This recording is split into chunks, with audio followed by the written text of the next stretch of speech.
A sloth, a donkey, and a curious human send a prompt and see what they're doing. One hits record with a question on his mind. Two brothers pick it up, see what they find. Corn takes his time, Herman's got the facts. Back and forth, they never hold back. My weird prompts, come on in, that's where we begin. My weird prompts, glad you're here. This episode was generated using artificial intelligence. Please verify facts. Hello, Herman and Quan. I'd love to learn a bit more today about the Straits of Hormuz. Very much in the news at the moment because of the Iran-Israel-US war, and the IRGC has said that the straits are closed. They will shoot upon anyone who tries to go through there. And then the US have stood up an emergency facility because, as has been noted on Twitter, I remember taking a tour when I was a young man of Lloyd's in London, the underwriter, and a vast amount of trade is underwritten at sea by Lloyd's. And if the risk tolerance exceeds even their highest parameters, then vessels are going to not be insured and will refuse to carry it. And we saw one major carrier citing force majeure recently. So the US is trying to intervene in order to prevent a catastrophic disruption of the oil supply through the strait. But what I'd love to talk about is how we got to this point in the first place. Because besides the conflict, needless to say, we talk so much in this podcast about redundancy and never having a single point of failure. And yet it seems that if it's hard to fathom how the majority of the world's supply of oil comes through this very small part of the earth, the globe. And I'd love to understand a little bit about how the US and the international community has addressed this issue before, because the threat of an unstable regime in Iran is not exactly new. It's been there for some time. And this is potentially clearly a really significant point that if the IRGC, it gives them huge leverage. And I would love to know what alternative mechanisms, if any, have been discussed and explored in terms of always having a safe conduit between the oil-producing regions in that area and the rest of the world. Because when we read that due to this war, the IRGC is closing the strait and could paralyze the world's supply of oil and energy, it seems like not exactly, I wouldn't say something that could have been averted, but you wonder, given the magnitude of the potential, what thought has been put into mitigating this possibility. Over to you. Hey everyone, and welcome to another episode of My Weird Prompts. I am Corn Poppleberry, and I am sitting here in our living room in Jerusalem with my brother. Herman Poppleberry here, and let me tell you, the energy in this city is something else today. But we are diving into a topic that is arguably even more tense than the local atmosphere. Our housemate Daniel sent us a voice note earlier, and it is a heavy one. He is looking at the Strait of Hormuz and the massive geopolitical chess match happening right now between Iran, Israel, and the United States. It is funny you say chess match, Herman, because sometimes it feels more like a game of chicken with million-ton tankers. Daniel was specifically asking about the vulnerability of this single point of failure. We talk about redundancy all the time on this show, but when you look at the global oil supply, the Strait of Hormuz is the ultimate bottleneck. If the Islamic Revolutionary Guard Corps, the IRGC, actually follows through on their threats to close it, what does the world actually do? Well, that is the trillion-dollar question, and it is especially relevant given what we have been seeing over the last few days. For those who missed our recent site trip in episode 925, the landscape has shifted fundamentally with the initiation of operations Epic Fury and Roaring Lion. With the confirmed death of the Iranian leader, the IRGC is backed into a corner, and when they are cornered, they look at the Strait of Hormuz like a hostage. Right, and Daniel mentioned something that I think gets overlooked in the purely military analysis, which is the role of insurers like Lloyd's of London. We can have all the warships in the world patrolling those waters, but if a commercial vessel cannot get insurance, it is not going to sail. That is a quiet, bureaucratic way to shut down global trade without even firing a shot. People think of closing the strait as a physical blockade of ships or mines, which it certainly could be. But the economic blockade happens the moment the risk profile exceeds what the underwriters at Lloyd's are willing to stomach. If they pull coverage, or if they invoke those war risk premiums that make a single voyage cost more than the cargo is worth, the effect is the same as a physical wall. So let's break this down for everyone. For those who maybe have not looked at a map of the region lately, why is this tiny strip of water so vital? I mean, we are talking about a passage that is only about 21 miles wide at its narrowest point, right? That is correct, though the actual shipping lanes are even narrower.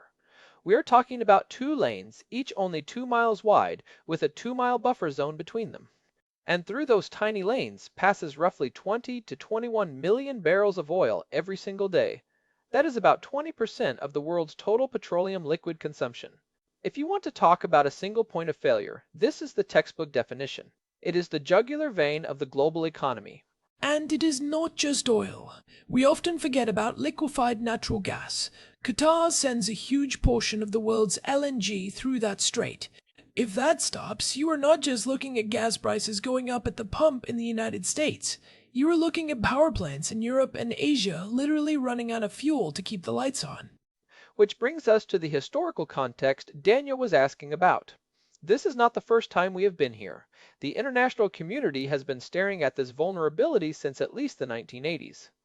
Remember the tanker war during the Iran-Iraq conflict? That was the first real test of this system. Iran and Iraq were both attacking each other's tankers to dry up the other side's revenue. And that is when the United States stepped in with Operation Earnest Will, right? That was the largest naval convoy operation since World War II. It was. The U.S. actually reflagged Kuwaiti tankers as American vessels so the Navy could legally protect them. It showed that the only real mitigation strategy the world had at the time was raw military force. If you want the oil to flow, you have to park a carrier strike group nearby and tell the other side that any interference will be met with overwhelming power. But Daniel's point about redundancy is what really interests me. Relying on the Navy is a reactive strategy. It is not a structural solution. So, over the last 40 years, what have the regional players actually built to try and bypass this bottleneck? I know Saudi Arabia and the United Arab Emirates have been working on pipelines, but do they actually have the capacity to replace the strait? That is where the math gets a bit sobering. There are 2 main bypass routes, but they are more like relief valves than true replacements. First, you have the Saudi East-West pipeline, often called the Petroline. It runs from the oil fields in the eastern province all the way across the Arabian Peninsula to the port of Yanbu on the Red Sea. In theory, that bypasses the Strait of Hormuz entirely by taking the oil to the other side of the country. And what is the capacity on that? They have been upgrading it. It is currently around 5 million barrels per day, and they have talked about pushing it towards 7 million. But remember, 21 million barrels go through the strait. So even at full tilt, the Petroline only handles a fraction of the total volume. And then there is the UAE's pipeline, right? The Habshan-Fujairah line? Yes, that one is newer. It starts in the fields of Abu Dhabi and ends in Fujairah, which sits outside the strait on the Gulf of Oman. Its capacity is around 1.5 million barrels per day, maybe 2 million if they really push the pumps. So, if you add up all the existing bypass capacity in the region, you might be able to move about 6 or 7 million barrels per day through pipelines. That leaves 14 million barrels per day with nowhere to go if the strait closes. So we are talking about a 2/3 deficit. That is not a mitigation strategy that prevents a crisis. It just slightly softens the blow for a few specific customers. It is like having a backup generator that only powers your refrigerator while the rest of the house is in the dark. And there is another layer to this redundancy problem. Even if you have the pipelines, do you have the port capacity at the other end? If you suddenly divert millions of barrels to the Red Sea, can the terminals at Yanbu handle the sudden surge in tanker traffic? Can they load the ships fast enough? In many cases, the answer is no. The infrastructure is built for steady-state operations, not for a total emergency pivot. This is where I want to push back a little on the insurance angle Daniel raised. Suppose the IRGC declares the strait a war zone. They have done this before in their rhetoric. They say any ship entering without their permission is a legitimate target. Now, Lloyd's of London underwriters are sitting in their offices in London looking at satellite footage of Iranian fast boats and anti-ship cruise missile batteries along the coast. Even if the U.S. Navy says, "We will protect you," the insurance company might say, the risk of a $10 million hull being lost is too high. What happens to the global market the moment that insurance is denied? It is a total freeze. Most shipping contracts require valid P&I insurance, that is protection and indemnity. Without it, ships are legally barred from entering most ports. It creates a massive floating warehouse problem. You have tankers sitting at anchor full of oil, unable to move because they are legally unseaworthy without coverage. This is why the US and its allies have spent so much time on maritime security constructs.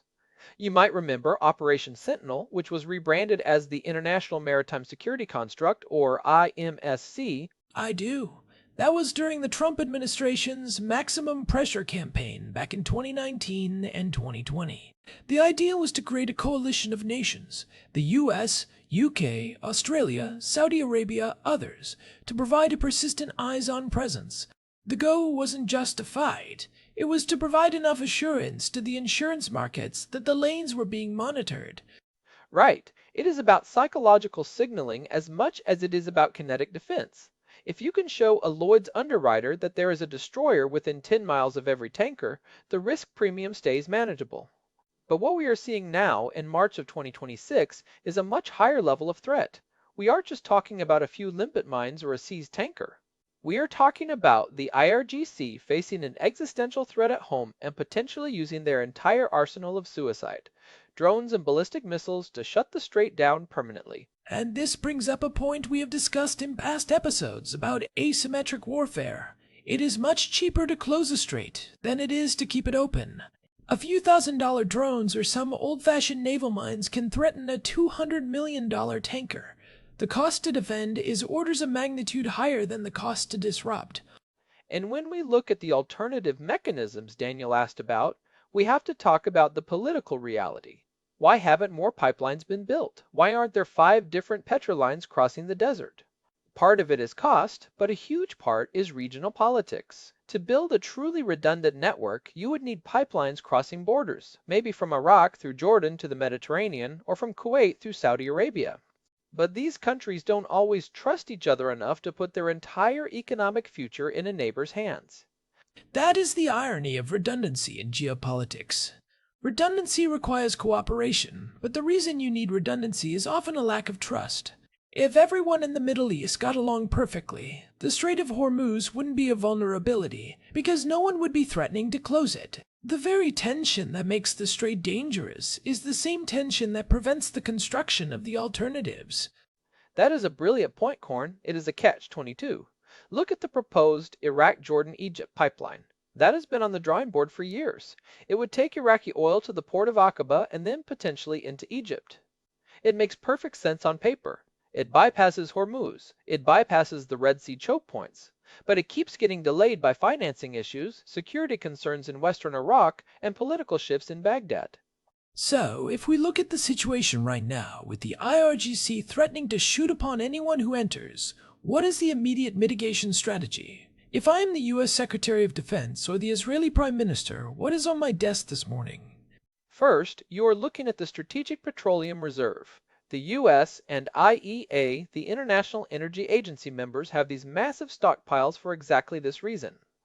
The US can release millions of barrels a day from underground salt caverns to keep refineries running even if the tankers stop.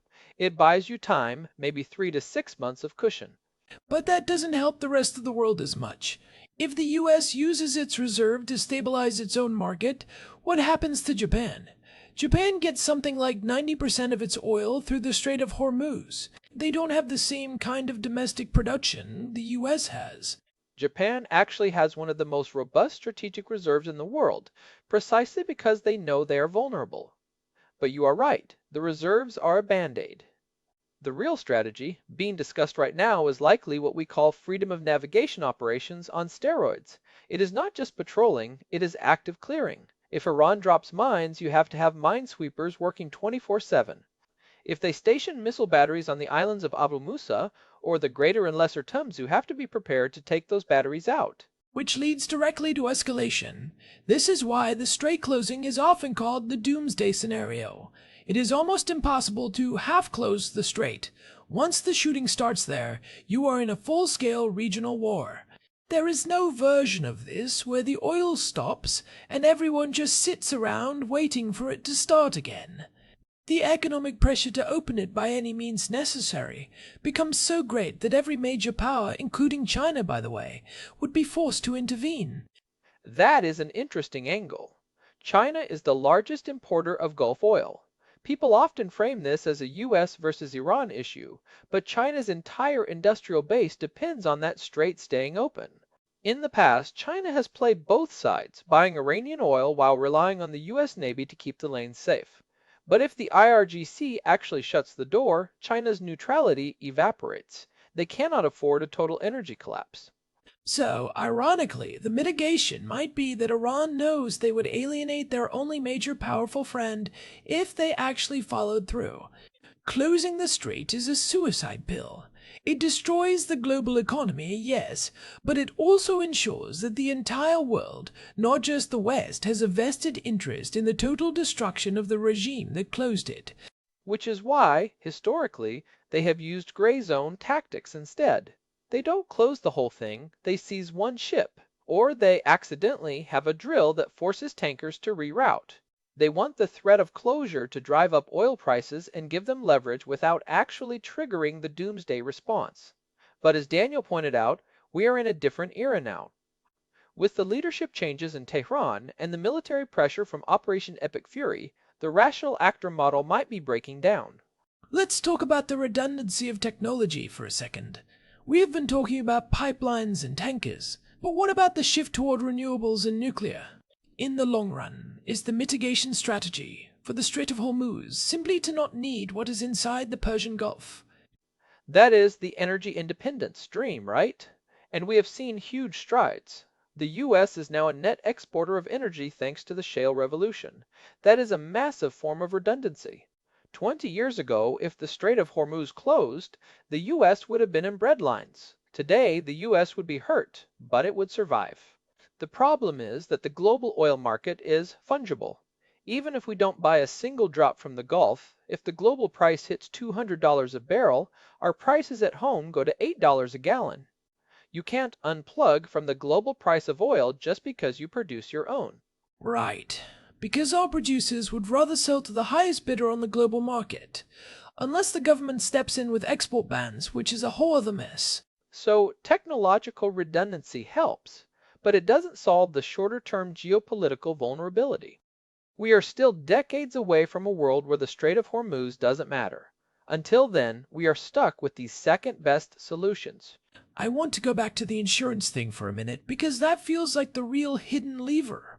If Lloyd's of London says no, and the US government says we will backstop the insurance, does that work? Can a government act as the insurer of last resort for private shipping? They can, and they have. During World War II, the US government created the Warshipping Administration to handle exactly this.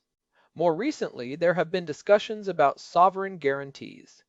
If a tanker is carrying oil that is vital to national security, the government can essentially say to the shipping company, if your ship is hit, we will pay for it. But imagine the scale of that liability. You are talking about hundreds of billions of dollars in potential claims. It is a massive fiscal risk. It also sets a precedent. If you do it for oil, do you do it for grain? Do you do it for microchips? It is a socialization of risk that most conservative-leaning governments, including the ones we tend to favor, are very wary of. But in an emergency, those ideologies often go out the window. They do. And that is the mitigation strategy. No one wants to talk about total government intervention in the maritime market. It is the opposite of a free market. It is a war economy. So, to summarize where we are for Daniel, and for all of you listening, the redundancy for the Strait of Hormuz is currently a patchwork. You have pipelines that can handle maybe 30% of the flow. You have strategic reserves that can buy you a few months. You have the US Navy and its allies providing a security umbrella to keep the insurance markets from panicking. And you have the asymmetric threat of the IRGC, which is currently higher than it has been in decades. And let's not forget the Israel factor in all of this. For a long time, the threat to Hormuz was seen as a way to deter an attack on Iran's nuclear facilities. The idea was, if you hit us, we hit the world's oil. But now that we are in the middle of these operations, epic fury and roaring lion, that deterrence has already failed. Iran is already being hit. So the question is, do they use the oil weapon now as a desperate final move? It feels like we are watching a slow-motion train wreck where everyone knows the brakes are out, but they are still arguing about who owns the tracks. If the strait closes, it isn't just a weird prompt, it is a global reset. It really is. And for those of you who want to dive deeper into how these maritime choke points work, I highly recommend going back to episode 604. We did a whole deep dive on global arteries and the guarding of these maritime choke points. We talked about the Malacca Strait, the Suez Canal, and Hormuz in that one. It provides a lot of the technical how-to on how these blockades actually work. And if you are interested in the more recent developments, episode 881 is our sidetrip from just a few weeks ago, when the situation in the Middle East started to really boil over. It gives you the how we got here for the current conflict. You know, Corn, I was thinking about what you said earlier about the sloth and the donkey. You being the sloth, taking the long, slow view of history, and me being the donkey, just stubbornly digging into the data. I think today we really needed both. You can't understand Hormuz without the long-term historical view, but you also can't ignore the immediate, stubborn facts of pipeline capacity and insurance premiums. Laughs. I suppose you're right. Though I'd like to think my sloth-like patience is what keeps me from panicking when I see those oil price charts. But in all seriousness, this is a topic that affects every single person listening to this, whether they realize it or not. If you use electricity, if you eat food that was transported by truck, if you wear clothes made in a factory, you are a stakeholder in the Strait of Hormuz. And that is why we do this show, to take these weird prompts and show how they connect to the reality of our lives. Daniel, thanks for sending this in. It is a sobering one, but it's one we needed to tackle. Before we wrap up, I want to take a second to talk to you, our listeners. We have been doing this for 931 episodes now, and the reason we keep going is the community that is built up around these discussions. We know many of you are following these events in the Middle East with a lot of concern, especially those of you who share our commitment to a strong Israel and a stable global order. If you are finding value in these deep dives, we would really appreciate it if you could take a moment to leave us a review on your podcast app or on Spotify. It genuinely helps the show reach new people who are looking for analysis that goes beyond the 30-second sound bites you get on the evening news. We want to keep this human-AI collaboration growing, and your feedback is the fuel for that. Well said, Herman. And remember, you can find our entire archive, all 931 episodes, at our website, myweirdprompts.com. There is a search bar there where you can look up any topic we've covered, from battery chemistry to the geopolitics of the South China Sea. You can also find the RSS feed there if you want to make sure you never miss an update. And if you have a weird prompt of your own, something that has been bugging you, or a connection you've noticed that no one else is talking about, there is a contact form on the site. Send it our way. We might just spend 25 minutes digging into it. All right. I think that is a wrap for today. This has been My Weird Prompts. I am Corn Poppleberry. And I am Herman Poppleberry. Stay informed, stay curious, and we will talk to you next time. Thanks for listening. We will see you in the next one. This episode was generated using Gemini Flash 3. Text-to-speech engine was Chatterbox. Thanks for listening to us.